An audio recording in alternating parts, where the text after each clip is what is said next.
प्रभु यीशु मसीह के नाम की स्तुति हो। आप सभी को जय मसीह की।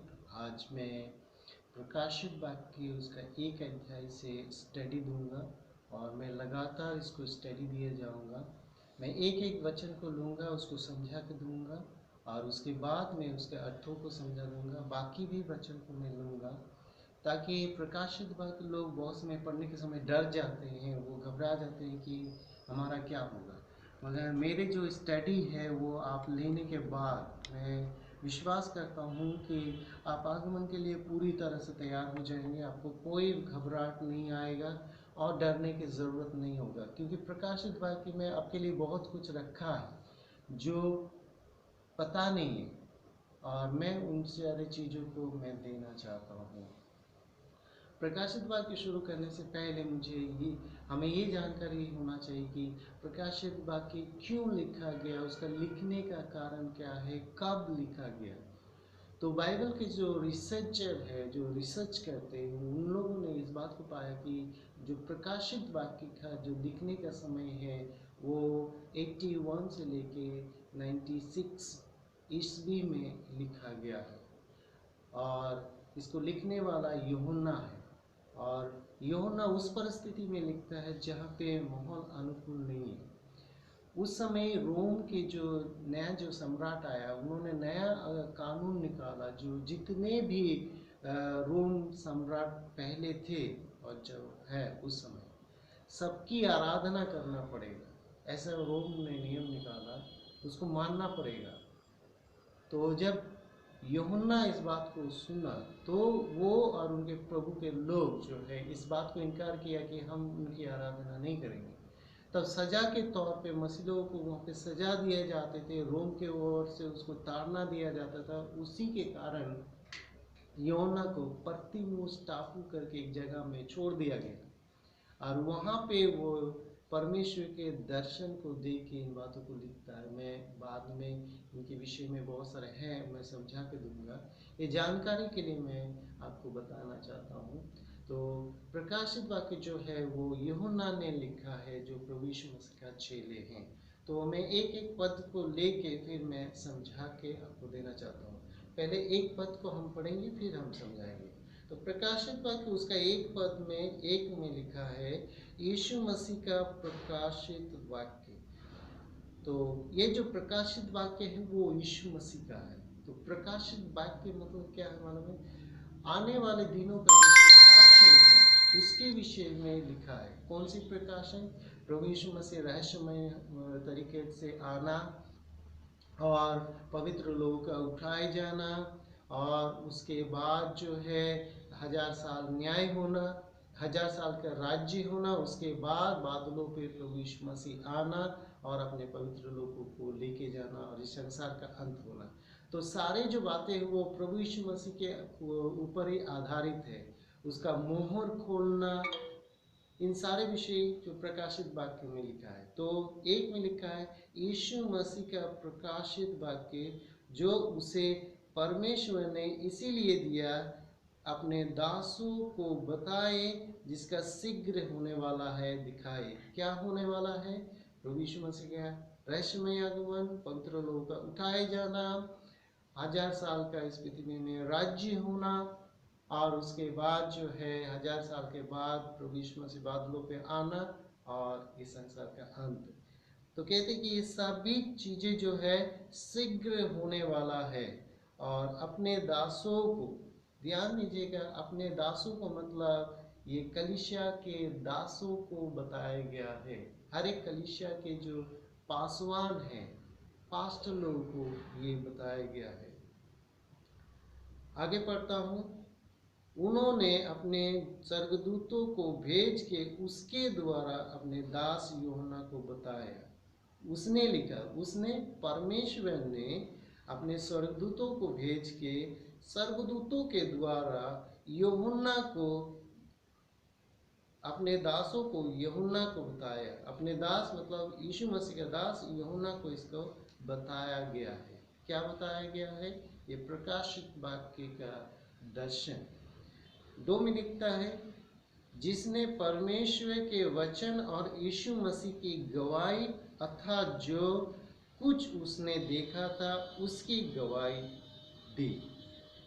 यह भी लिखा है उसने यूहन्ना ने परमेश्वर के वचन और यीशु मसीह के गवाही और जो कुछ उसने देखा उसकी मतलब दर्शन की गवाही को दी है। 3 में लिखा है, धन्य है वो जो इस भविष्यवाणी के वचन को पढ़ता है और उसे सुनता है और इसमें लिखी हुई बातों को मानते हैं क्योंकि समय निकट है। तो धन्य वो है जो प्रकाशित वाक्य की जो भविष्यवाणियों को क्या करते हैं, पढ़ते हैं, सुनते हैं और मानते हैं कि वैसा ही होने वाला है। समय निकट है मतलब आप समझना चाहिए, समय निकट है मतलब हमारे उम्र के हिसाब से देखा जाए कि हमारे जो अभी के लोगों को जीने की जो उम्र है, पता नहीं हमारे साथ क्या होने वाला है, हमारा उम्र कितना है। तो समय जो है वो निकट है, आपके लिए भी, मेरे लिए भी, इस संसार के लिए भी समय निकट है। कब हो जाए प्रभु का आगमन रहस्य कोई नहीं जानता है। तो इसीलिए कहता है कि समय को जो निकट आने वाला है। 4 से पढ़ रहा हूँ, यूहन्ना की ओर से आश्रिया के 7 कलीसियाओं के नाम। 4 में लिखता है यूहन्ना की ओर से आश्रिया के 4 कलीसिया के नाम। ये 4 कलीसिया के नाम आप 11 में आप पढ़ सकते हैं, वहाँ पे दिया गया, वो हम बाद में जाएंगे। मगर नीचे हम पढ़ते हैं, उसकी ओर से जो है और जो था और जो आने वाला है, और उन 7 आत्माओं की ओर से जो उसके सिंहासन के सामने हैं। उसकी ओर से मतलब यीशु मसीह के ओर से जो था, यीशु मसीह जो पृथ्वी में थे और जो आने वाला है, प्रभु यीशु मसीह दोबारा बादलों में आने वाला है, और उन 7 आत्माओं की ओर से जो उसके सिंहासन के सामने है, मतलब परमेश्वर के सिंहासन के सामने है। ये 7 आत्माएं क्या है उसके विषय में अगर आप जानना चाहते हो तो आपको 4 अध्याय में जाना पड़ेगा। 4 अध्याय अगर हम 5 से पढ़ते हैं, कहते उस सिंहासन में से बिजलियां और गर्जन निकलते हैं और सिंहासन के सामने आग के 7 दीपक जलते रहते हैं। वो परमेश्वर के 7 आत्माएं हैं। और 5 अध्याय अगर उसका 6 से पढ़े तो लिखा है, तब मैंने उस सिंहासन और चारों प्राचीन और प्राणियों और प्राचीनों के बीच में मानो एक बध किया हुआ मेमना को खड़ा देखा। उसके 7 सींग और 7 आंखें थी। ये परमेश्वर की 7 आत्माएं हैं जो सारी पृथ्वी पे भेजी गई है। ये 7 आत्माएं क्या है? परमेश्वर की आंखें हैं। ये परमेश्वर की आंखें हैं, जो परमेश्वर की आंखें 7 आत्माएं लोगों को बारीकी से जांचता है, पासवानों को जांचता है, कलीसिया के लोगों को जांचता है, उनके कामों को बारीकी से जांचता है। आप सोचते हैं कि मुझे कोई देखे या ना देखे, मगर मैं कहता हूँ परमेश्वर आत्मा को बारीकी से जांचता है। उनकी ये 7 आत्माएं पृथ्वी पे हर एक चीज को, गुप्त बातों को भी वो देख लेते हैं। परमेश्वर का धन्यवाद हो। हम और भी आगे जाएंगे। प्रकाशित वाक्य उसका 1 अध्याय और आगे से हम पढ़ते हैं 5 से। और यीशु मसीह की ओर से जो विश्वास योग्य साक्षी और मरे हुओं में से जी उठने वालों में पहलौठा और पृथ्वी का राजाओं का हाकिम है, तुम्हें अनुग्रह और शांति मिले। तो यहाँ पे वो यीशु मसीह के नाम से उस कलीसिया के जो दास है, दूत है, उसको अभिवादन करता है यूहन्ना। और नीचे पढ़ता हूँ, और वो हमसे प्रेम रखता है और उसने अपने लहू के द्वारा हमें पापों से छुड़ाया है। हमें 6 में पढ़ रहा हूँ, और हमें एक राज्य और पिता परमेश्वर के लिए याजक भी बना दिया है। तो नीचे 4 बातें हैं।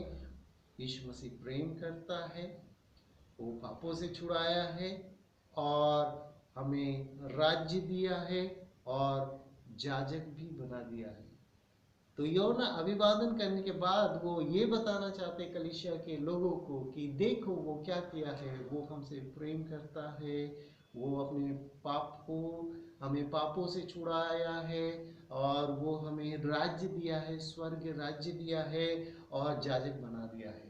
और इसके विषय में पतरस लिखता है, पहला पतरस में पढ़ता हूँ, पहला पतरस 2 अध्याय 5 में लिखा है, तुम भी आप जीवित पत्थरों के समान आत्मिक घर बनाते जाते हो, जिसे पवित्र याजकों का पवित्र समाज बन के ऐसे आत्मिक बलिदान चढ़ाओ जो यीशु मसीह के द्वारा परमेश्वर को ग्रहण है। और 2:9 से पढ़ रहा हूँ, पर तुम एक चुना हुआ वंश और राजपदधारी याजकों का समाज, पवित्र लोग और निज प्रजा हो। तो यहाँ पे भी कहते कि तुम याजकों का समाज हो, और यहाँ पे कहते पवित्र याजकों का पवित्र समाज बना के। तो परमेश्वर हमारे लिए याजक पद दिया। याजक पद उन्हीं को मिलता है जो परमेश्वर की सेवकाई करते हैं, चाहे वो कुछ भी सेवकाई हो, भवन में कुछ भी काम हो, देखभाल करना, भवन को सफाई करना, भवन के लिए हर एक जरूरत को पूरा करना, सुसमाचार सुनाना, सब जो आता है ये याजक के जो सेवकाई में आते हैं। उसी की महिमा, नीचे पढ़ रहा हूँ, उसी की महिमा और पराक्रम युगानुयुग रहे, आमीन। 7 से पढ़ रहा हूँ, देखो वो बादलों के साथ आने वाले हैं और हर एक आंखें उसे देखेंगे, वरन जिन्होंने उसे भेदा था वो भी उसे देखेंगे और पृथ्वी के सारे कुल उसके कारण छाती पीटेंगे, हाँ आमीन। तो साथ में कहते हैं कि वो बादलों पे आएगा। ये कौन से आगमन है? वो तीसरी आगमन है, जो बादलों पे अपने सेनाओं के साथ आएगा, इस संसार का अंत करने के लिए आएगा। उसके बारे में कहते कि वो बादलों पे अपने सेनाओं के साथ आएगा। हर एक आंखें देखेंगे, मतलब इस पृथ्वी के हर एक कुल, हर एक जाति, हर एक धर्म, हर एक भाषा के लोग यीशु मसीह के उस आगमन को देखेंगे। जिसने भेदा, मतलब उस बात को कहते हैं जिन लोगों ने यीशु मसीह को सूली पर चढ़ाया है, मतलब जिस जाति के लोगों ने यीशु मसीह को सूली पे चढ़ाया है, उन लोग भी यीशु मसीह को देखेंगे और सारे कुल छाती पीटेंगे। मतलब जो लोग तैयार नहीं है, प्रभु को मानने से इनकार कर देते हैं, उस आगमन को देख के, क्योंकि वो युद्ध के समान वो आएंगे। उसमें लिखा है वो अपने लाखों दूतों के साथ वो युद्ध के लिए आएंगे। तब उस भयानक आगमन को देख के लोग छाती पीटेंगे और कहेंगे कि हमें बचा लो। लिखते हैं हाँ आमीन। 8 में लिखता है, प्रभु परमेश्वर जो है और जो था और जो आने वाला है, जो सर्वशक्तिमान है, वो ये कहता है, मैं ही अल्फा और ओमेगा हूँ। तो परमेश्वर यहाँ पे कहता है कि प्रभु परमेश्वर जो है और जो था और जो आने वाला है, जो सर्वशक्तिमान है, वो कहता है, मतलब प्रभु यीशु मसीह परमेश्वर कहता है, मैं अल्फा और ओमेगा। अल्फा और ओमेगा का अर्थ है आदि और अंत। 22 अध्याय में अगर हम प्रकाशित वाक्य देखेंगे, 22 का उसमें 13 में लिखा है, मैं अल्फा और ओमेगा, पहला और अंतिम, आदि और अंत हूँ। तो अल्फा ओमेगा का यही अर्थ है। 9 से पढ़ रहा हूँ, मैं यूहन्ना जो तुम्हारा भाई और यीशु मसीह के क्लेश और राज्य और धीरज में तुम्हारा सहभागी हूँ, परमेश्वर के वचन और यीशु मसीह के गवाही के कारण पतमुस टापू में था। तो मैंने पहले ही बताया कि यूहन्ना को सजा देने के लिए पतमुस टापू में भेजा गया है, और यूहन्ना कहता है कि मैं तुम्हारा भाई हूँ, तुम्हारे यीशु मसीह के क्लेश में सहभागी हूँ, तुम्हारे समान धीरज धरता हूँ, और परमेश्वर के वचन और यीशु मसीह के गवाही के कारण मुझे प्रतिमुष्ट टापू में रखा गया है। 10 में कहता है, मैं प्रभु के दिनों में आत्मा में आ गया और अपने पीछे तुरी का बड़ा शब्द ये कहते सुना, जो कुछ तू देखता है उसे पुस्तक में लिख ले। तो कहते आत्मा में मैं हो गया। अब आत्मा में होने का मतलब कोई भी दर्शन को पाने के लिए परमेश्वर एक विशेष प्रकार के आत्मा में लेके जाता है। अगर पुराने नियम में आप हिजकियल के पुस्तक देखेंगे, हिजकियल भी कहते हैं मैं उस दिनों में आत्मा में हो गया, और उन्होंने भी हिजकियल में भी दर्शन देखते हैं।